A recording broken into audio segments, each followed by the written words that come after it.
Breaking news in the case against Casey Anthony. The judge has just declared Casey Anthony indigent, clearing way for access to taxpayer money.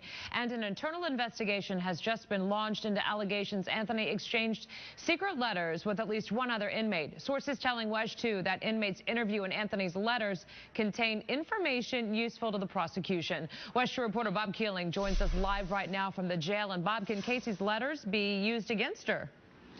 Well, possibly. They certainly could. And the FDLE was actually brought in here to investigate how this all came about, to see if perhaps this was some sort of way to entrap Casey Anthony. And a defense attorney we spoke with said that her defense team will have some very good arguments to keep those letters from being used against her. Was Casey Anthony somehow set up to reveal damaging information about her murder case? From her jail cell, court papers suggest she wrote dozens of letters, 258 pages in all, to a fellow inmate, Robin Adams, the woman Anthony's defense has started referring to as a jailhouse snitch.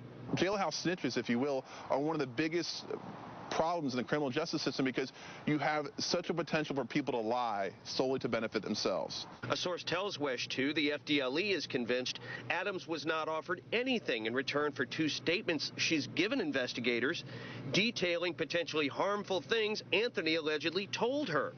Meanwhile, the jail has launched an internal investigation into whether a corrections officer acted as a go-between with the letters. Hornsby says that is crucial in determining whether Anthony's defense team can argue that Adams was acting as a so-called agent of the state. I think Jose Baez has got a great argument that statements were obtained in violation of Casey Anthony's right to counsel, and in that regard, they would be suppressed. Meanwhile, Judge Stan Strickland late today granted Casey Anthony's controversial request for indigency status. He said the defense has met all of the statutory requirements to use taxpayer money for certain parts of her defense. Now, if Casey Anthony is convicted, the agency that administers those funds said in court yesterday that they would file a lien against any future earnings Casey had to get that money back. Coming up all new at 6 o'clock, we'll give you an indication of what's in all those letters from someone who's read them. Reporting live at the Orange County Jail, Bob Keeling, WESH 2 News.